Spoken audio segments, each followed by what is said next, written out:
Hey guys, so I'm going to be talking about the third section of our cholera presentation, which is signs and symptoms. So one of the first things that we have to remember is that cholera is transmitted by dirty water or when a food is contaminated. It can also be if someone has like something on their hands that has the bacteria on it, that can go to the person.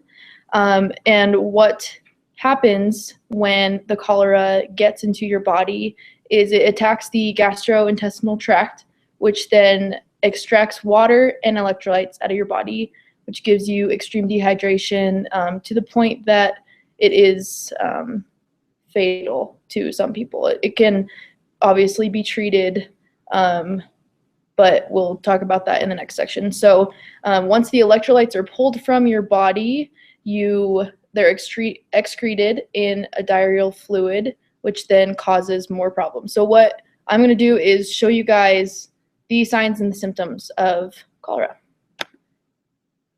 So get to my presentation real quick. All right, so cholera signs and symptoms. There is a difference that we need to remember between the signs and the symptoms. These signs are what the doctor can see, and symptoms are what the patient can feel. So signs are the things that your doctor is going to check, even so if you have cholera, if you have the flu, if you have those little things, this is what the doctor is going to check when you go in.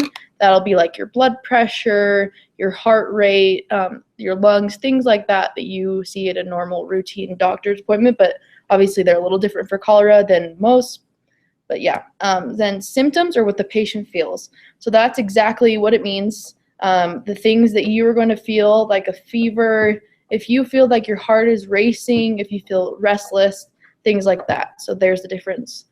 The signs I'll give first. The first one is rapid heart rate. Second is loss of skin elasticity. 3 is dry mouth and nose. 4th is low blood pressure. 5 is dehydration. And 6 is shock. So again, these are the things that the doctor sees. The first one is rapid heart rate. That's because your body is trying to work extra hard to get this out of your system, and you don't have a lot of water in there. Loss of skin elasticity. This is what happens. It's called the washerwoman hands. It's when, like when you wash your hands and they get really pruny, or you're able to pull up your skin really easily. It doesn't have that spring like it's supposed to. This happens when you are losing water. So as you get older, this naturally happens, but if you have cholera, it also happens. The next thing is dry mouth and nose. That's pretty self-explanatory. That's because there's not enough saliva, there's not enough liquid in your nose to provide any kind of comfort for you. Next is the low blood pressure. This happens because there is not a lot of water in your blood.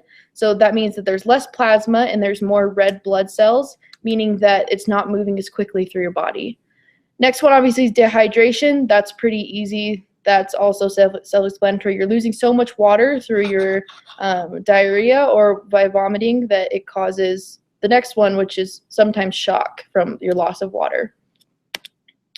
Then there's also some symptoms that occur. First one, vomiting and diarrhea. That's the biggest one.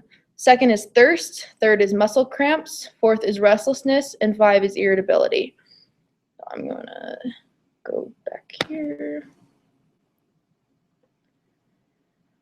So we'll start with vomiting and diarrhea.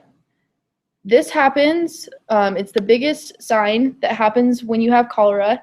It is because those bacteria, that virus is trying to pull the electrolytes in the water out of your cells, and so it excretes more, making you extremely dehydrated.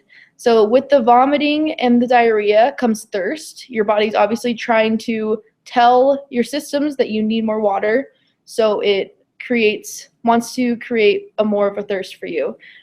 Restlessness and what was the other one?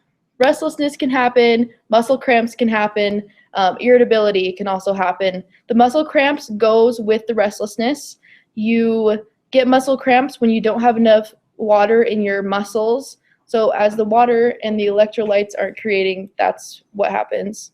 Irritability is another one. That's just a simple one that can happen when you are dehydrated. So those are the things that can happen when you get cholera, the signs and symptoms. Next, Chris is going to be talking about transmission and how to make it go away.